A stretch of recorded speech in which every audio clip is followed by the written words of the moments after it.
Heart first leadership isn't what you say, it's how you show up, how you regulate, how you communicate, and how you execute when it matters most. We are Heidi and Ryan Sawyer, and you are listening to the Heart First Leadership Podcast. Today, we have Jane Simmons, Dr. Jane Simmons on, and we're going to talk about compassion. And I can't tell you how excited I am. I know out there in the world, the people who know my past, I'm like college football coach, super intense. You would think that maybe compassion is a conversation I'd want to stay away from.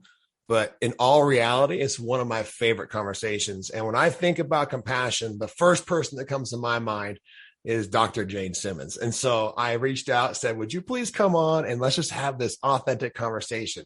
A little bit about Jane before I have her kind of tell her story of what led her to this present moment in her life. Is she has an incredible resume. We just had her husband on just recently as well, and they are an amazing dynamic duo. And I'm not going to read through her whole entire bio, but she does have a doctoral degree in theology. She's an ordained Unity minister.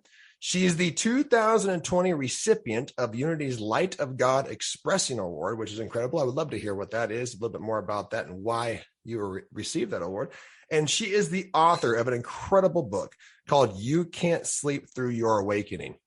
This book will definitely challenge some things that maybe you're living your life in a certain perceived way. I'm telling you, it's a beautiful read if that's something that interests you. So thank you so much, Jane, for being here. Excited to have this conversation and just so blessed to have you as a mentor in my life and my marriage and my wife's life and everything else. So thank you. Appreciate you being here. Well, thank you, Ryan. I'm delighted to be here. I'm grateful to be invited and talk about my favorite subject in the whole world on compassion and the power of it. So thanks for asking. Yeah, it's excellent. So we always start off the podcast when a guest is on for the first time of just saying, what is it that got you to this present moment of this type of service that you are embarking upon? I believe that everybody has something along the way that transforms their life. And then that transformation turns into service naturally in some way, shape, or form. And so I would love for the audience to hear from you. What is it? What part of your story would you love to share or let the audience know about you? Sure. Well, where to begin? Interestingly, I've always been quite fascinated with the spiritual life and the psyche. And even as a child, I was just quite fascinated with spiritual stories. And I would seek them out on my own. I didn't have any formal religious training, but I would go and listen to people and get quite interested in all of it. And so as a teenager, I became an avid reader of all things alternative. I guess I could say I've always been an alternative kind of person, whether it's medical care or food or spirituality or whatever it is. I'm really drawn to the road less traveled, in a sense, I guess. And so mysticism and any kind of magical, mystical, whatever's behind what's showing up has always drawn my attention. And so I discovered Unity in my early 30s, and Unity being a new thought spirituality with the basic premise that, where there's only one life living itself through and as all of us, and that we can be the change in our world as we take that power within us and we can, change our thinking, change our life. It's kind of goes along those lines. And so I was so into this belief system that I became a minister, and for 25 years have been teaching and all that. But there came a point in my spiritual journey where I realized that there were things that were missing for me, that it was almost like spiritual bypassing. the emotional kind of healing that has to go on. And that, as you've already kind of mentioned, if we, when we ignore those things that are under the surface and use that kind of spiritual bypass in a way that we're just kind of glossing over it, and everything's positive, everything's good, and we're missing the key element here, which is compassion. They just keep on acting out. I did a lot of studying of Carl Jung and his amazing work. I'm still a great fan of Carl Jung, where the shadow that's underneath it all, that if we are ignoring it or trying to bypass it or paste over it with toxic positivity, it doesn't go away. It stays in the underground, and in fact, it causes way more havoc in that sense when it's unconscious. And so there came a turning point for me where I realized that was missing in my teaching, in my learning, in my spiritual work, all of that I couldn't just stay on this path of everything's good and not be authentic and real about what else might be still in there, what unfinished business might still be kind of haunting me from the past. And so that's what really led me on a journey, was realizing I had a lot from my younger years that was still having an effect on my life, and thinking that was half a century ago that happened, and here I am still being that fifth grader who, got embarrassed in class and whatever it was. So I embarked on quite a journey of really revisiting all of those things in the past and integrating them through this process that we created in a way that put it to rest, so that it's not like you ignore what happened in your past or pretend like it was okay, but it'll stay frozen in our nervous system, even though we don't even realize it. And when we do the integration work with compassion, with self-kindness, with this empathy for our younger self, it all can relax. It's just that frozenness can just thaw, really. It's even, and the first time I realized this, it was such a shock to have this younger self that was still kind of frozen in the past, kind of relax. And when what it felt like to me was like that that there was maybe a hardness in my heart that actually melted. That's the feeling that came from it. And it was so amazing for me to realize how I was now free of something that had been keeping me stuck and imprisoned, and I didn't even know it, So that was it. And, middle school, high school was really one big trauma for me in my life. I think it's for most people. Really, how many of us just think back to those days and we don't even want to think about it? And to go back with kindness and redo those really tender moments in a way that helps them to be put to rest. It's just become my mission in life, and to do that for myself and to help others to become unhooked from these unconscious things we don't even know how they're what they're causing for us in our lives. And if I can just say a couple more things about that before I'll please keep going. Yeah. That in our world right now, I am seeing such evidence of this kind of collective shadow being just emblazoned across our world. And that I have a theory that if we all learned self-compassion, all wars would end. And that's my theory. And my goal is to prove that's true.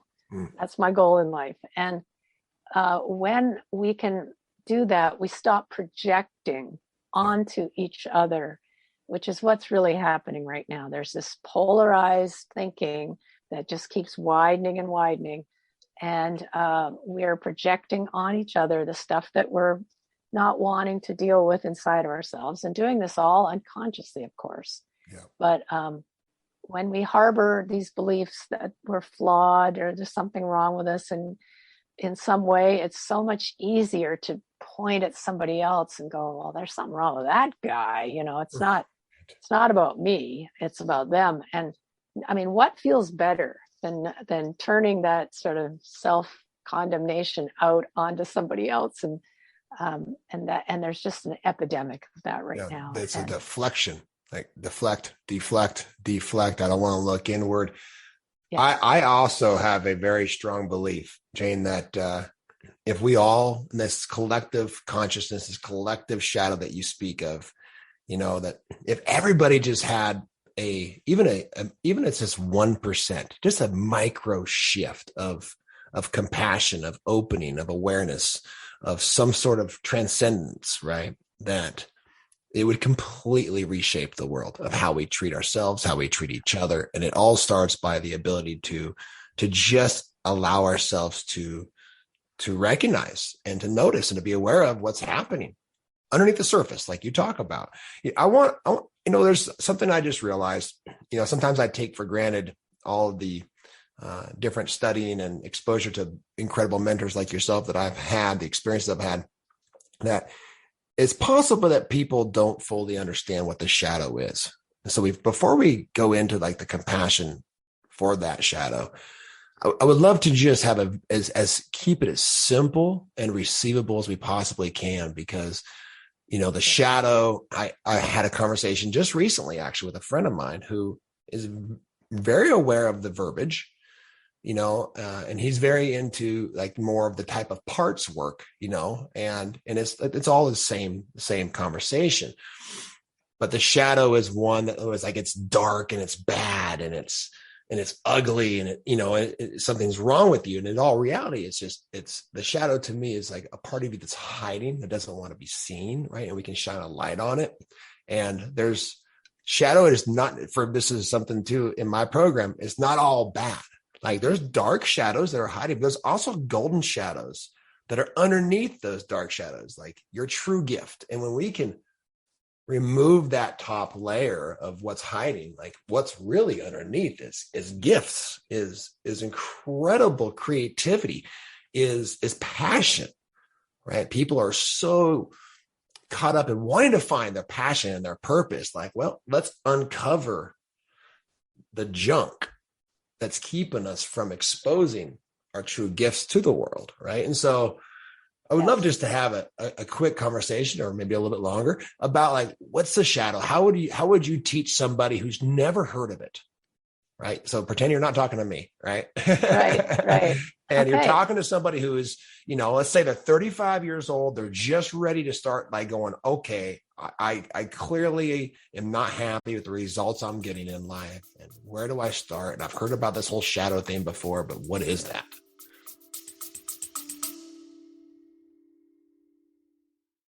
We are all leaders. If you're ready to stop waiting and start impacting your environment in a powerful way, we want to connect with you.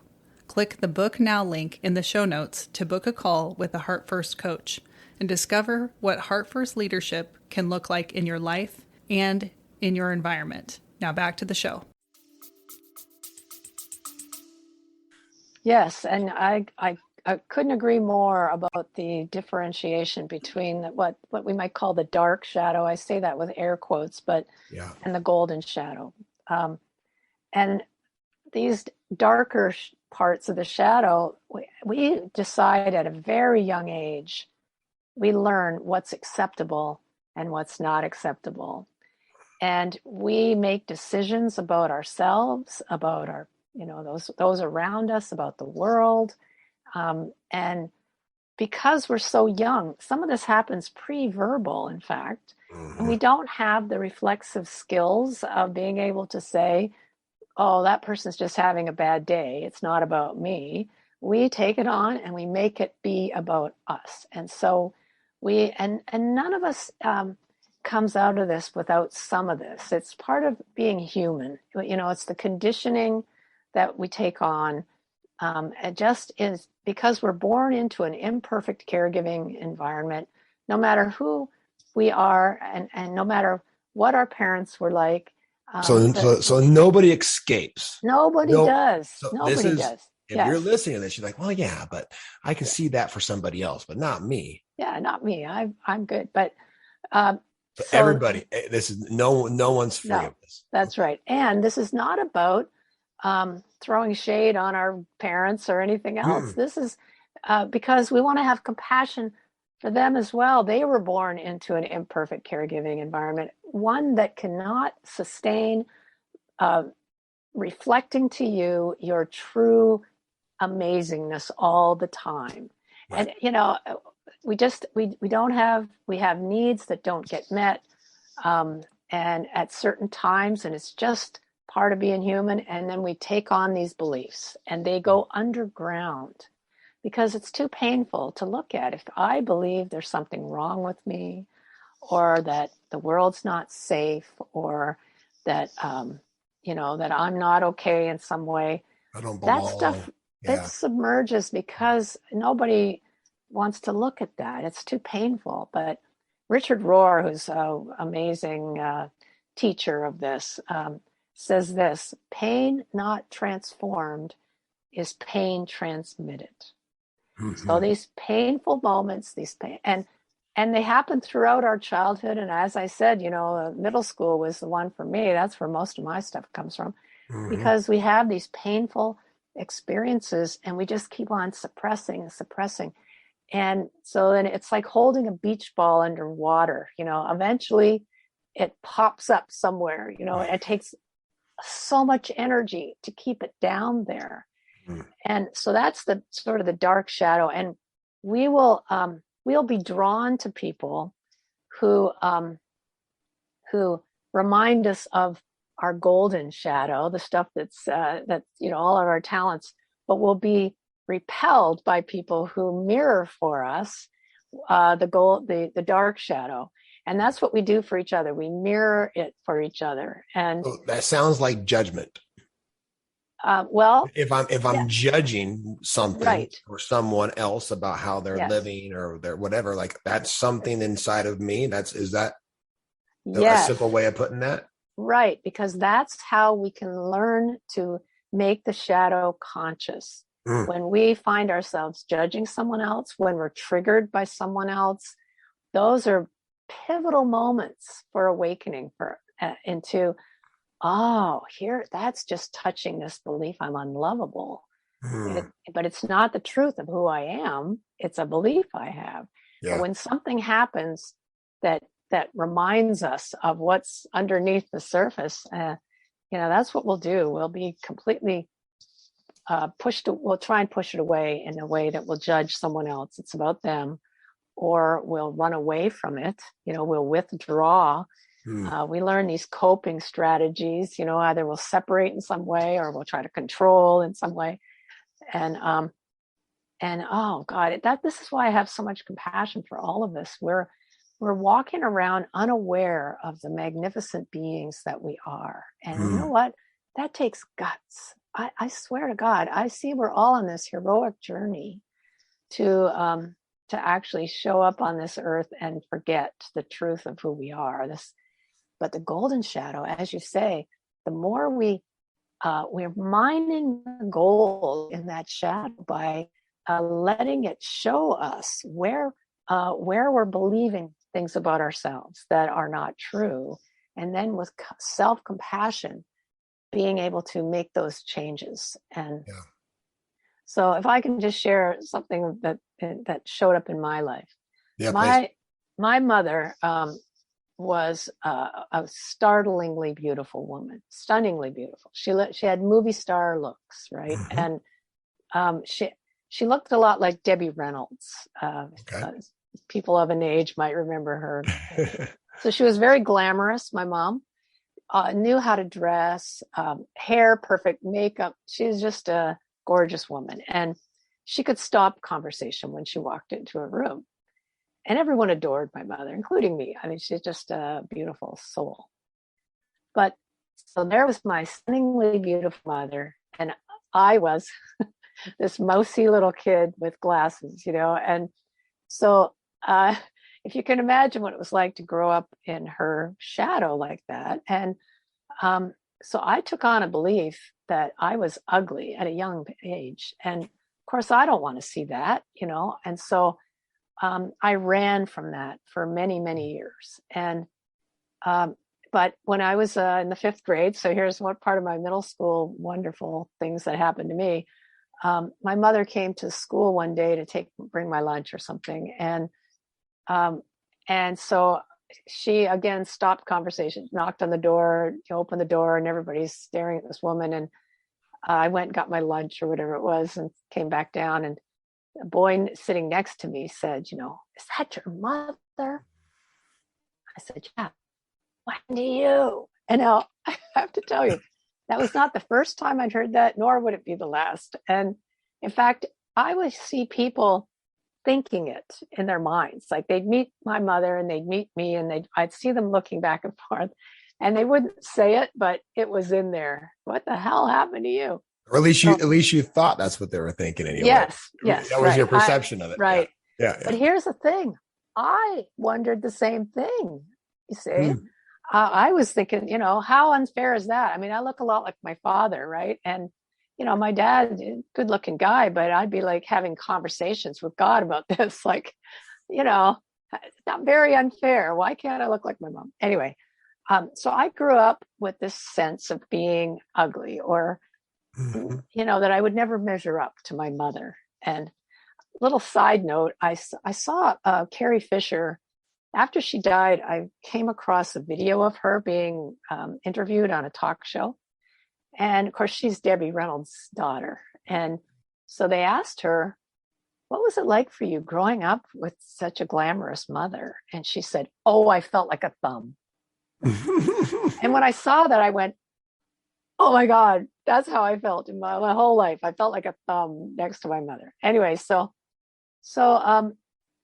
that kept on showing up for any time I would see a picture of myself that I didn't like, or anytime I would get embarrassed feeling like I wasn't looking any, as attractive as I wanted to, that would get touched. I'm ugly and I can't. And so I finally did a worksheet. We do these worksheets with the quantum living process and the Q process.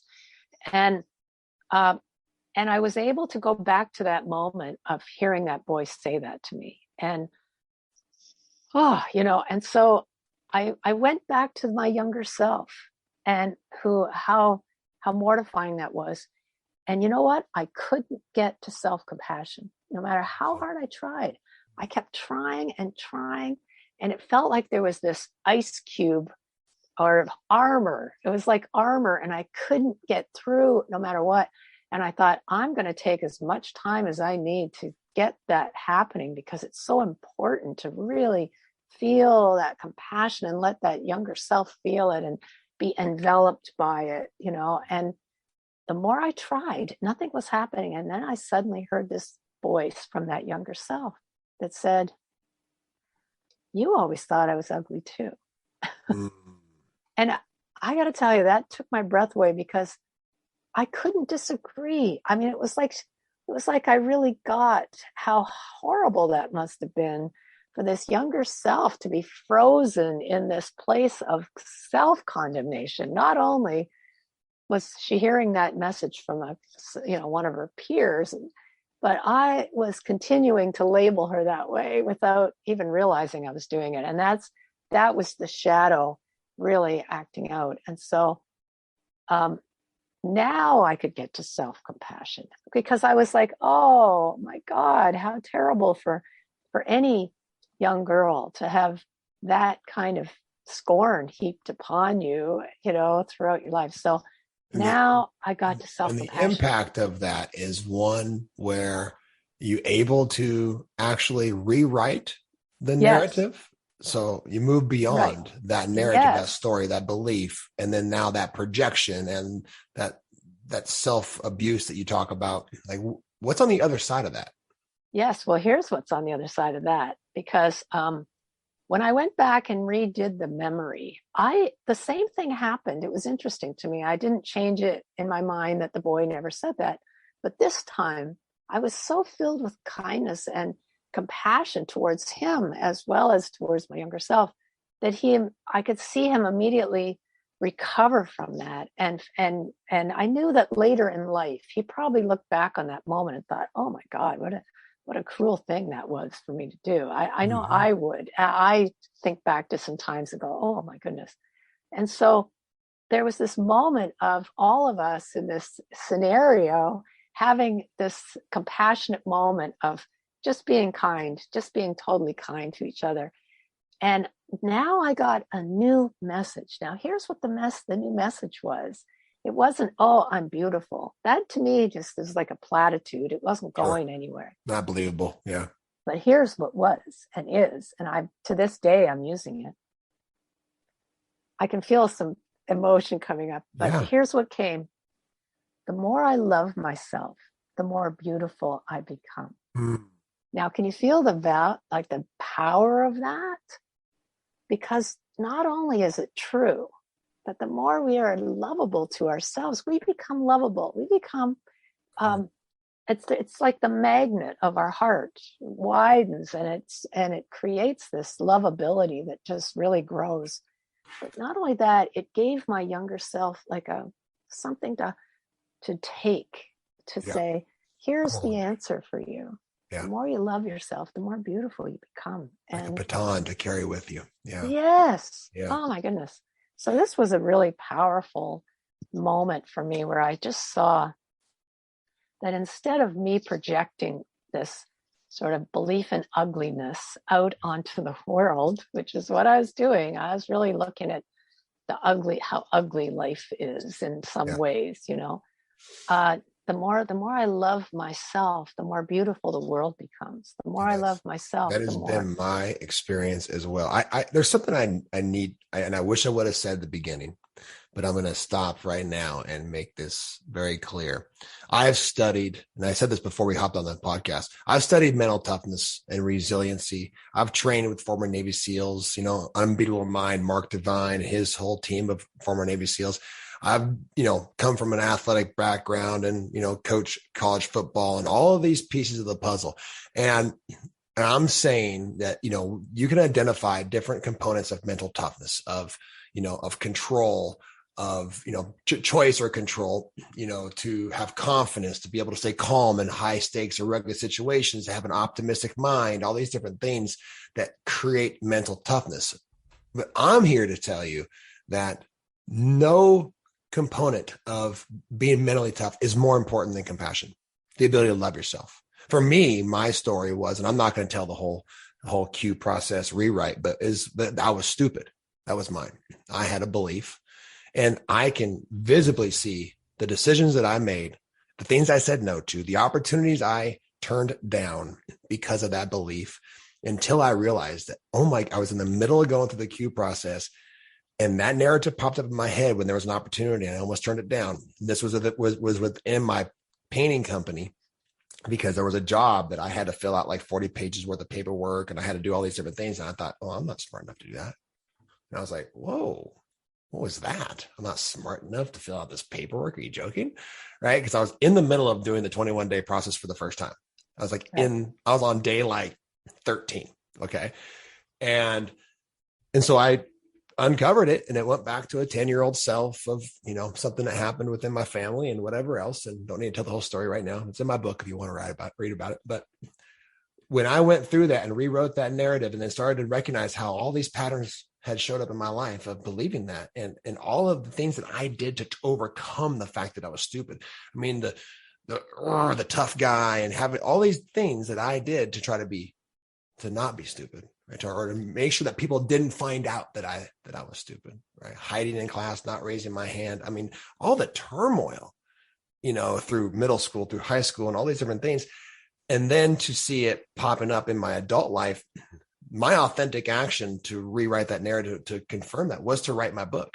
Right. And now, as you to say, if someone who believes they're stupid doesn't write their own book. So that was true. That's why I did that. But I'm telling people this, that, so much of our culture is to grind, is to push, is to overcome. Yeah. And this mental toughness is being sold as something where, it's, and there's some truth to that, but there's a middle road of saying, if you don't show yourself compassion, if you don't find a way to love yourself, then you're just going to be suppressing. You're just going to be making it worse. And it's going to pop back up in a, like that, what'd you call it? A balloon, not a balloon. A beach ball. A beach ball. Yeah. So that beach ball is going to pop back up when you least desire it. Right. At the worst time possible. Right. It's going to pop in the middle of a conversation or whatever. At a time we're like, oh my goodness, why did I say that? Right. And now you got guilt. So now you don't love yourself, and then you said something stupid. And then why did I act that way? And and now you're feeling guilt. And it's just this compound effect, because that was my experience of my life, was incredible guilt. Like everything I did, I felt guilty, right? Until I was able to surrender, open, show myself compassion, and find a way to love myself. I remember the experience that I took on about like legitimately looking myself in the mirror, like staring myself directly in the eyes and saying, I love you. Right? And once in a while in meditation, Jane, I'll settle everything and I'll be in that space where everything kind of falls away, and it's peaceful and it's quiet, and this voice will pop up, says, I love you, man. And I'm just like, it wasn't even me. I didn't think it. Like, it's a thought that just came from my unconscious, right? Like any other thought that would bubble to the surface when we're in meditation. And it just makes me giggle every single time. And to finish my little rant about compassion and loving yourself and mental toughness is, I step into the unknown. I do way more things that are uncomfortable, whether it be writing, speaking, business related, making decisions, pushing, growing those businesses, conversations, telling people authentically, things, whatever it is in relationship. I take on so much more, because at the end of the day, I know that I love myself. And even if it doesn't go right, even if it falls short, even if there's an obstacle that I can't foresee, and somebody doesn't agree with me or whatever else, like even this podcast is a sign of saying, you know what, like it may trigger some people, might not like it, and that's okay. Because I can come back to my safe harbor and say, I'm good. I'm good. Yes. Oh, you've really hit on something there, Ryan, because self-compassion is the nurturing, healing, safe energy. And when we do that, we create an internal environment where it's safe to get out there and, make a mistake, or like a child can't learn unless they're in an environment that is safe and nurturing. They learn so much more. Otherwise, what happens to our prefrontal cortex, because we're in that, fight or flight. I probably spent my whole adolescence in fight or flight, because I was just so afraid of everything, everybody. And so your brain shuts down, you don't even have that brain power. Yep. When we go to that place, we create a coherent signature in the body, this coherent energetic field.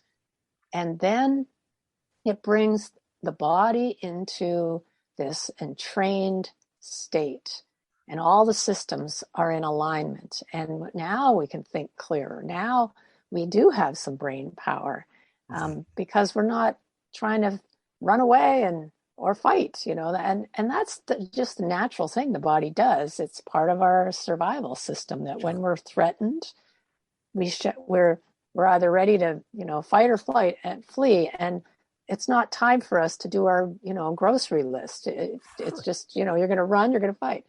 And so when we're in this chronic state of being so stressed out like that, we really lose so much of who we are. And when we learn to love ourselves through that and to open ourselves, suddenly this whole portal of a deeper intelligence and wisdom can bubble up from within. I love your, I love you, man, coming up from within.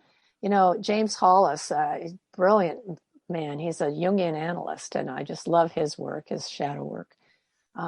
He calls that a summons of the soul. So if you get to a place in your life where, you've got, you're successful at this, and but you're feeling like there's something more, and it's that divine discontent.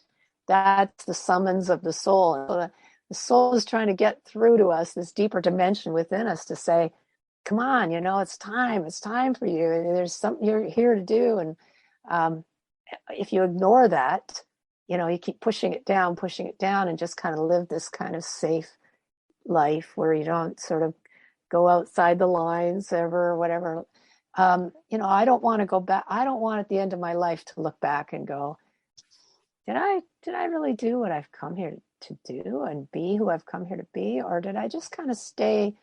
What did I hear one time? That we want to just safely arrive at death. We just want to take this, all the careful, easy steps just to safely arrive at death, instead of sliding into home base like that. And so compassion, interestingly, can make it safe to answer that summons, to really listen to what it is you're here to do and to be, and to allow that. And if it's missing, we can have all the mental acuity we want. We can have the mental toughness we want.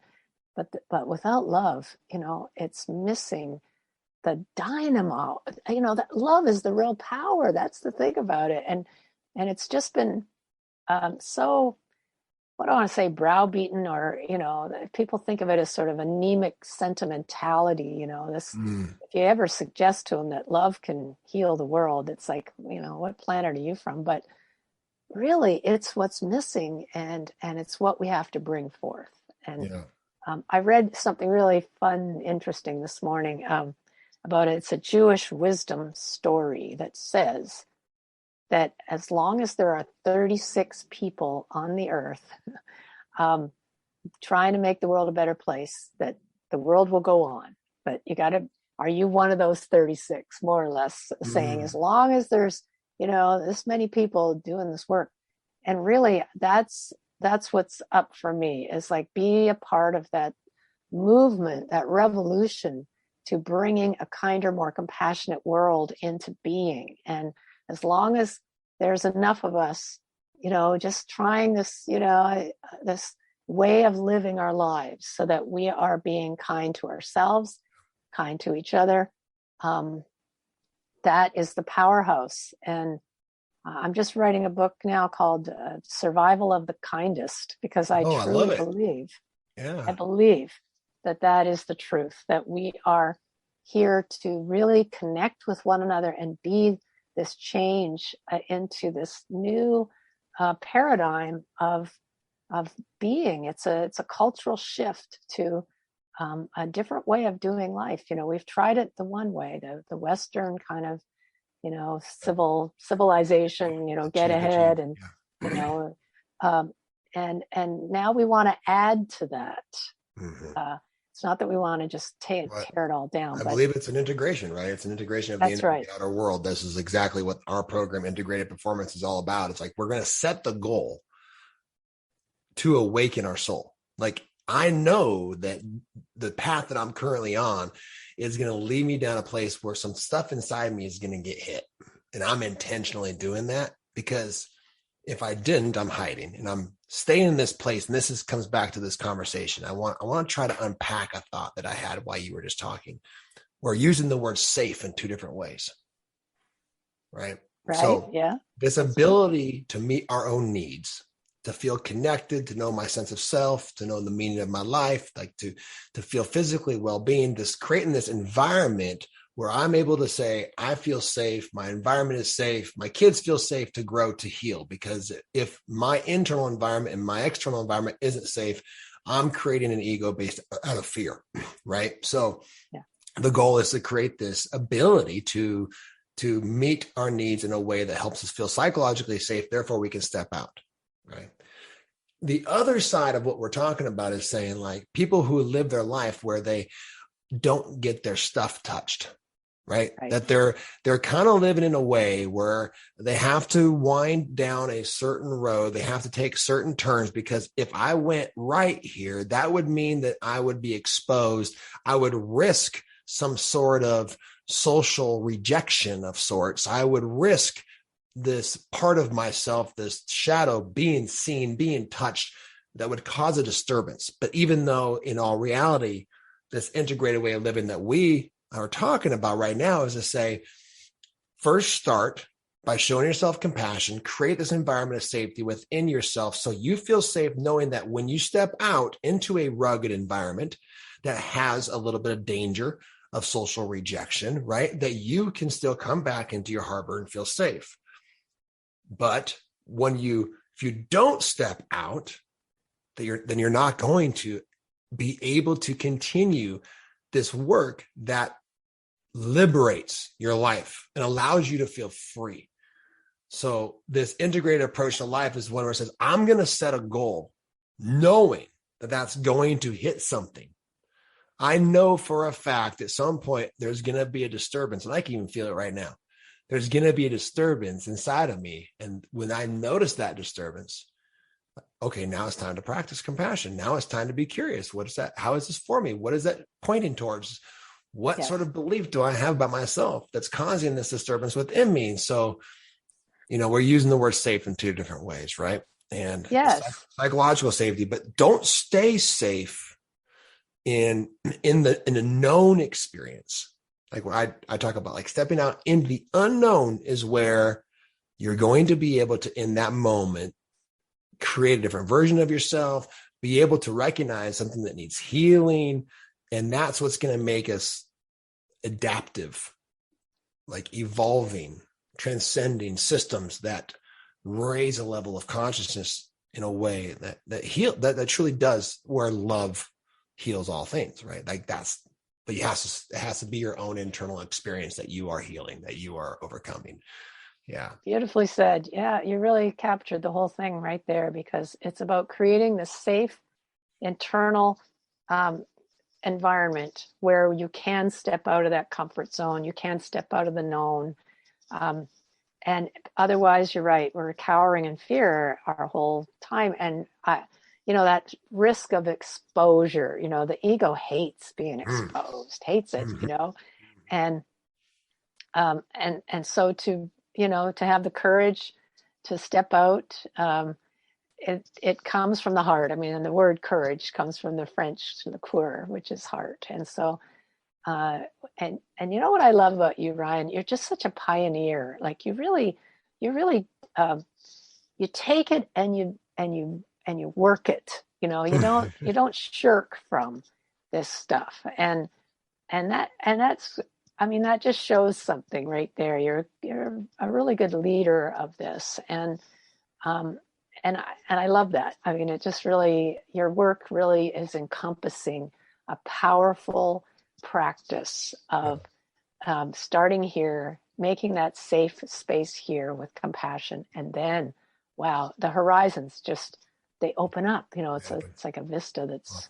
Thank you so much for saying that. You learn enough at some point, you don't have a choice, right? Choice just gets removed because it's like, well, I know too much. You can't, a friend of mine says you can't untaste the orange juice. You can't untaste it. Like, like I can't get mad. I can't get, it's all pointing back to me. That means I just got to do more work. All right.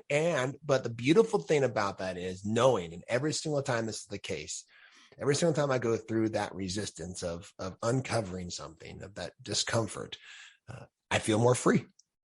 Yes. I feel more free. I feel liberated. I wake up at peace. I wake up with ease. I step out even further. I take more risk. I enjoy my relationship with my wife more. I connect. I see my children for what, even just this morning, my daughter, 8 years old, was sleeping in our bed. She got scared of some spiders last night. I don't know what it was. Right. And I'm thinking to myself, like, oh my gosh, I have a daughter. I still sometimes and just go like, I never expected to have a daughter, and she's 8. And I still like, I see you. Like how many times do I have left where she's going to be laying in the bed with me? Like, this is such a miracle. This is so beautiful, and to recognize that and to be with that in that moment, to not just be like, all right, got to go, got to get up. I have a question. I totally just got sidetracked just now. It's okay. Spiritual bypassing. So I want to come back around to that. And then we're going to say, okay, how do we practice compassion? Okay. So let's talk about spiritual bypassing. What does that mean? And the other component of that I think is another way of saying that is what you said was toxic positivity. Right. I've never heard that before. So like, here I am learning from you again. The two are related. Let me take a whack at the toxic positivity for a moment. Sure. Is it just blindly positive self-talk without acknowledging the part of us that doesn't believe the thing that we're trying? Like people, I read something recently that says like, oh, positive affirmations don't work. And I'm like, you're right. If you don't believe it, and if you don't actually authentically act from it, and you don't do anything with it, and you don't heal the parts of you that don't believe it, like, I mean, it is so much deeper. People just like, well, just say I love myself. Okay. How are you going to show yourself that you love yourself? What's the mechanical output? What's your breath like? What's your hands doing? Where are your eyes gazing? Like, what's actually happening? If you loved yourself, how would that feel? Right. And so I would love for you to unpack that for everybody, because hopefully what happens when somebody hears what toxic positivity is or spiritual bypassing, how they're closely related, they might go, oh, wait a minute, I'm doing that, and build that awareness. Right. So especially in New Thought, we have this tendency, we can have this tendency to just ignore. I mean, we learn that outer appearances aren't the truth and all that, but it can be very easy to use that in a way that it's not designed to be used, where we're going into psychological denial. That's what spiritual bypassing is. Go into psychological denial, and we use an affirmation to help us get there, right? And so in the story I told earlier, if I were to try to use the affirmation, I am beautiful, and every time I felt this sense of being unattractive, I pasted that affirmation over.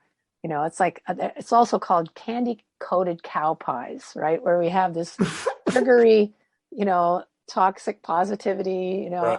all's well, but underneath it's covering up the poop. So, and I probably have done that my whole life. Sure. For me to actually get to the root of this thing and be able to use it in a way that I get this realization that the more I love myself, the more beautiful I become. Now I'm not pasting something that I don't believe over top of something and trying to push it away. It's just another form of not dealing with it. And so it keeps it avoiding, denial.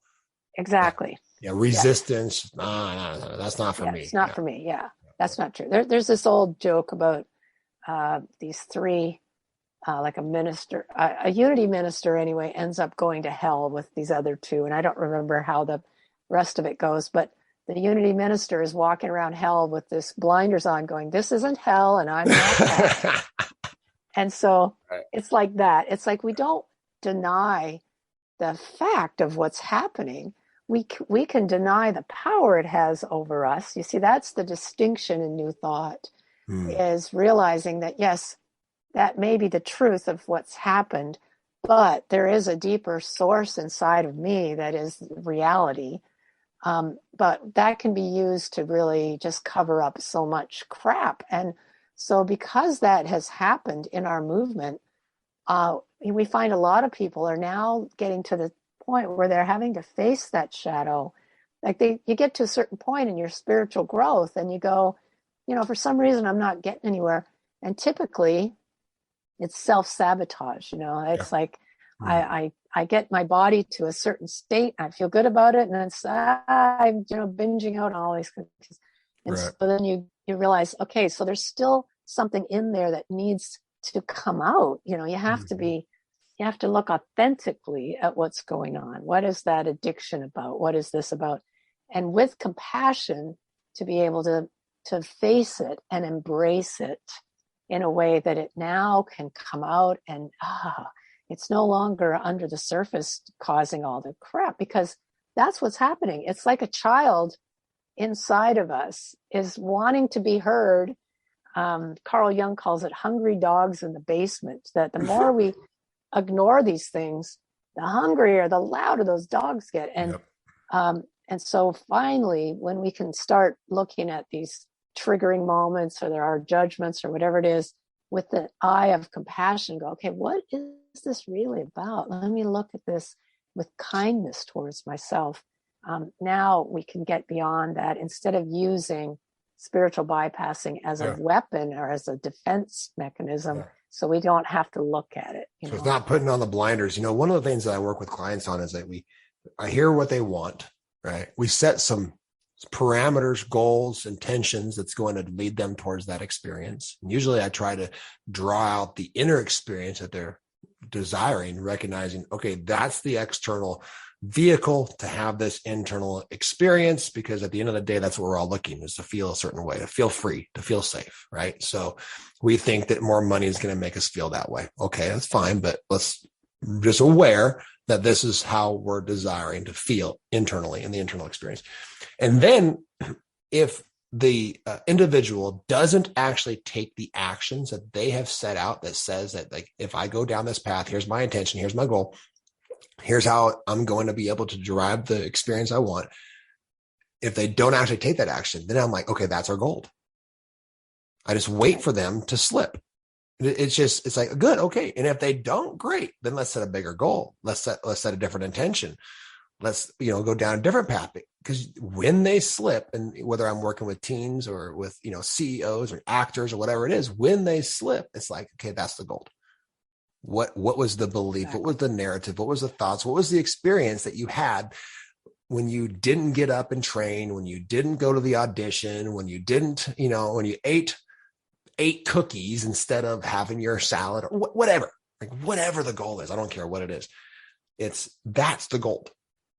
That's the gold. That will lead us right to whatever the real experience is going on in the dark shadow. Yeah. Because rather than saying, oh, you just gotta, you gotta grind harder, you gotta push more, you gotta, sure. Right. But there's just a reason. If you removed the block, right? If you remove that frozen part of you, I love that. I'm going to use that. That's actually, I'll listen to this back. So it's fine. I'll write it down then. That if you thaw that frozen part of you, like, you'll just do the thing. That's You'll right. just get up and train. You'll just go to the audition because you feel free. Like, you won't have to force yourself. And this is a topic for another conversation, but like, I believe that we create 80% of obstacles are created because of the fact that we're not thawing these parts of ourselves, right? So then now that shows up as what we call failure. You have to fail to succeed. Like, what if we just took the disturbance that's happening inside of us as an inspection point? We learned how to heal that failure becomes this illusionary thing that just is removed from our path because we did the work. I love that inspection point. That's a great, that brings this visual to me of, driving through these checkpoints and, Yeah. and it's like, oh, this is where we get to look at this. And the thing about this is, you go in through the back door when you do this. Yep. I call it a backdoor practice. That's what I call it, a backdoor practice. Right. Yeah. And that's the only way you can deal with the ego. It'll always, because we'll start rationalizing. Oh yeah. Justification. It's cunning. It's cunning. Oh, Yes. And so it'll trick you it tricks me still. And I've been doing this work for years, and I spend my life in this work. Right. And it still tricks me sometimes. I'm like, oh, you got me that time. That's right. You're so slippery, good. honestly. Yeah. But compassion really is the antidote for so much of this. So this is a word that I've realized, and even just in writing my program, I thought, okay, I'm going to teach compassion. I'm going to teach why. Let's understand the human experience to such a level that we're like, oh, let's uncover some shadow beliefs. Oh, okay. Like, you see, this is happening inside of all of us. This is why compassion is so incredibly important, because once you understand the human experience, you're able to a deeper understanding. Then you're able to say, like, oh, well then, yeah, of course I'm going to show myself compassion, because I didn't know that the brain was doing this and whatever, right? All the parts of conditioning and expectations and meaning making and all the things that go into it. But then I realized how. How does someone act? People say, oh, you gotta show you, hey, go take it easy on yourself. Okay, yeah, but how? Right. Yes. So my question to you is teach me how to show myself compassion in the moment, right now, moment by moment. I just got triggered. All right. Well, if I could just say something before I get to that. Please. I read about a neuroscientist who was doing work with hooking people up to and doing meditation and seeing what happened in the body and the brain. And she had a Tibetan monk be a part of that. And so prior to sitting down to meditate, they showed everyone a video of the plight of these Romanian orphan children, right? And so then she asked, so this monk, she asked him to have empathy for those kids. So he did. He sat down. Now, she had done this dozens and dozens of times and saw certain brain mapping that would show up, and he wasn't having that same brain map. It was different than what everybody else did. So she stopped him and said, now, I'm not sure that you're doing this quite correctly. We want you to have compassion for these kids. And he said, oh, compassion. Oh, okay, I can do compassion. So now he went into compassion, and it changed the brain map to what it had been. Well, when he was doing empathy, they could see that he was going into distress.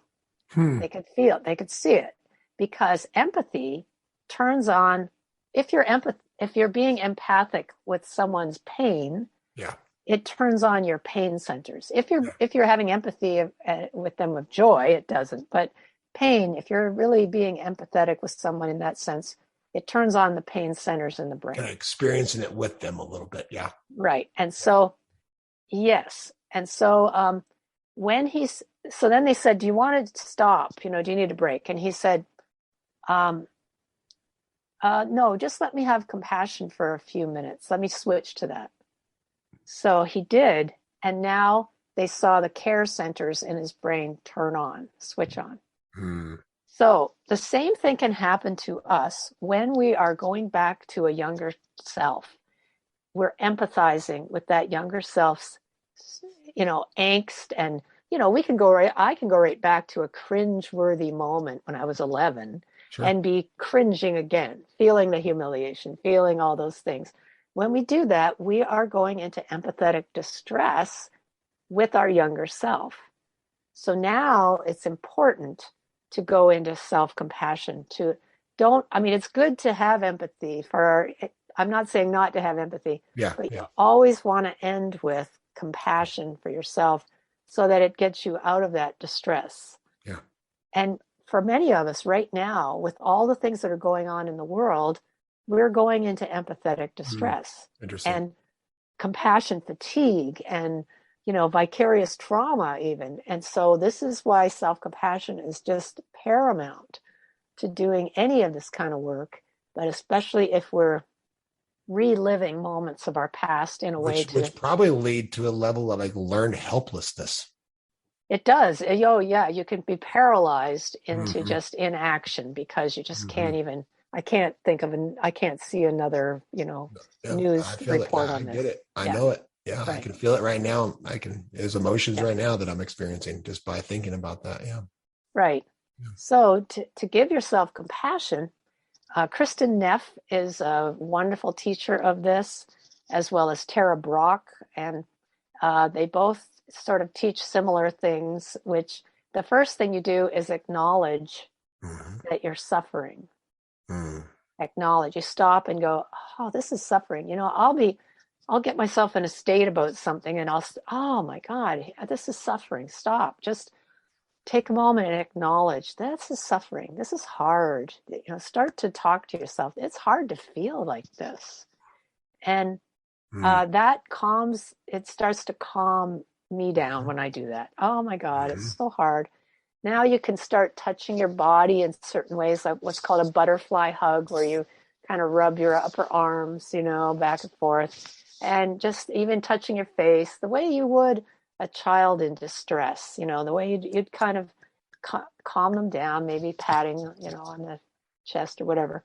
And and just keep talking to yourself in that manner. This is really hard to feel this way. And that's the first step to it. The next step is to acknowledge, you know what? Everybody feels this way sometimes, because often when we are in these states where we feel very isolated, separated, like we're the biggest loser, I'm the only Yeah, one. we're the only one. We're alone. Right. Nobody else Right. is. Nobody, Yeah. nobody's sharing this pain with me. We all suffer. It's part of the human experience. We all do. Yeah. Everybody. And you can ask go in a room full of people and ask how many here have had moments of regret from your past, feeling embarrassed about something you did or whatever. There's not, of course, everybody has felt that way. So, when you start to realize, oh, everybody has these moments where they're struggling like this, and it's hard. It's just really hard. So now you want to, I'm going to cough, just sorry. Now, I'm giving myself compassion. Yeah, right. It's bringing something up. It's bringing something up. Yeah. So now you want to just really surround yourself in kindness. The way, just imagine a child coming to you, who's been hurt in some way or has had a terrible experience with someone, somebody yelled at me at school, the teacher, whatever. And they come to you for comfort. The way you'd let them sort of climb up on your lap maybe and just kind of rock them and talk to them. You do the same thing with yourself. You soothe yourself, you rock a little bit, and it's okay. I'm not going to leave you. I often do that. I give my younger self some assurance that I'm going to stick with you, and I've been with you your whole life, and I'm not going. We're in this together. Yeah, that's right. The only time that didn't happen was with this younger self who said, well, you always thought I was ugly too. Yeah. And I got a feeling for the magnitude of isolation this young self felt, like not even you are supporting me, kind of thing. So anyway, I'll talk to myself that way. I'm not going to leave you. I'm sticking with you. We're going to get through this together. I'll never go. And you just keep doing that until you can feel this kind of inside, And what I love about Krista Neff's work here is that she says what happens is you don't try to push away the feeling. Like, say you're feeling fear or self-condemnation. Yeah. It's not that you try to push it away, but you embrace it with this bigger energy of kindness and love. So what happens is that other emotion eventually just kind of relaxes and dissolves into the compassion. But she says what happens is that at one point you'll have fear, but you'll also have kindness at the same time.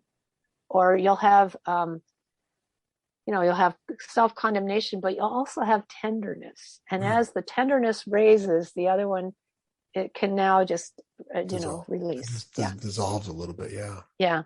And there, I've read where emotion has a life cycle of 90 seconds. Yeah. Gary and I talked about this. Yeah. And goes down unless we try to push it away. Unless we suppress it, resist it. Yeah. And then it's a lifetime until we. One of the things that I teach quite extensively is acceptance. And acceptance is so incredibly important. And that's what I heard from you, is this acknowledgement, this acceptance. So awareness to notice, and then acceptance. And, this level of acceptance of this is difficult, and acceptance, this is part of the human experience. Right. Right. That's how we also teach compassion in the program. One of the things that we have played with a little bit too, that seems to be really working with people, is to say, think of somebody in that state of acceptance. Think of somebody who's grateful for you, which is a shift a little bit. So usually that ends up being like, okay, it's my son, right? It's the first thing, or my daughter, or my wife. Think of someone who's grateful for you. Now, imagine what they would say to you about that issue, or if they were having this same narrative, like if my son was saying to himself, I'm stupid, right? What would I say to him? Yes. And because a lot of times we can't say to our adult self that and show our adult self compassion, but I can easily think of someone who's grateful for me, like my son or my daughter, and I can imagine them in the same disturbance that I'm currently experiencing. And it just, boom, I mean, it just melts. Yes. It just absolutely melts. And Absolutely. I think in one of two ways, I either say, what would my daughter say to me? Like, you got this, daddy, or whatever, right? Like, just love yourself. And the things that come out of their mind or their little heads is incredible. Like, they just get it, and being raised in this environment of this type of work, like we recognize when my wife's like, oh, we just created a shadow there. I'm like, I recognize that. And we stop and we rewrite the narrative and we authentically act right in the moment. Like, I'm telling you, the ripple effect, like we talked about before we started this call, of them learning how to self-soothe, regulate, meet their own needs, rewrite a narrative at the age of 8 and 9 years old is, I mean, I can't imagine being raised in that environment, and we're nowhere near perfect. We screw up all the time, but we have the tool. We have the tool. Yes, there's we a learn tool it for for that. ourselves, and then now we can share it with our environment. This is and that is the work. That is the work, Ryan. The more people start doing this for themselves, doing this for their families, it can change. Our world can change, and that just gives me such hope. Well, I really appreciate your time. We've been going for a while, but I just couldn't. This conversation couldn't end any sooner because it was so beautiful and it exceeded my expectations. So, and I had pretty high expectations going in. Not gonna lie. So, I've enjoyed every second of it. What's that? I've enjoyed every single second of it. It's been a blast. We could keep going. I just hope somebody receives it. I hope it opens somebody up. And that's the goal. And so, tell me, just before we hop off, tell me what's up front for you. Like, what is something that you're really, I heard you're writing another book. I am writing another book. What else is going on? Yes. I'm writing. Well, that's really, I've been writing it for a while, but all of a sudden I've gotten really motivated to get back at it. And so that's really up for me. We're leaving tomorrow to go to Unity's convention, which hasn't been, they haven't had it for 3 years because of COVID. So we're going to reconnect with our colleagues and whatnot, which is great. And then I'm going to visit my grandkids in Canada. So when you're talking about your children, my grandkids are that age and I just can't wait to see them. Yeah, that's beautiful. Life is good. I'm excited. And whenever we go on road trips, Gary and I do all kinds of reading and exploring of things, and we write our next lesson, or teaching. I mean, we use that time really wisely, and it's a self-discovery. It's always self-discovery. Well, I'm a huge believer in when you get out of your environment, that's when some of the greatest discoveries are made, because so much conditioning is built up in your environments to, behavioral, habitual conditioning. And so you all of a sudden you step out and you're someplace you've never been before. And it's like, it gives you the ability to be a little more introspective. So I just got to say, thank you. Thank you. Not just for being on this podcast, but for everything for the last however many years that we've been in touch and everything that you're bringing to the world and your mission in life is so in alignment with what we're, venturing into with this podcast, with our coaching, with our speaking and everything else that we're doing. So just really appreciate your mentorship and blazing the trail too, being out in front leading, showing us how to do it. So thank you so much. Thank you, Ryan. It's just a delight to share this time with you. I've been blessed by it. So thank you so much. Thank you for listening. Remember, leaders go first. Alignment matters. And the environment that you create is the legacy you'll leave. We'll see you on the next episode.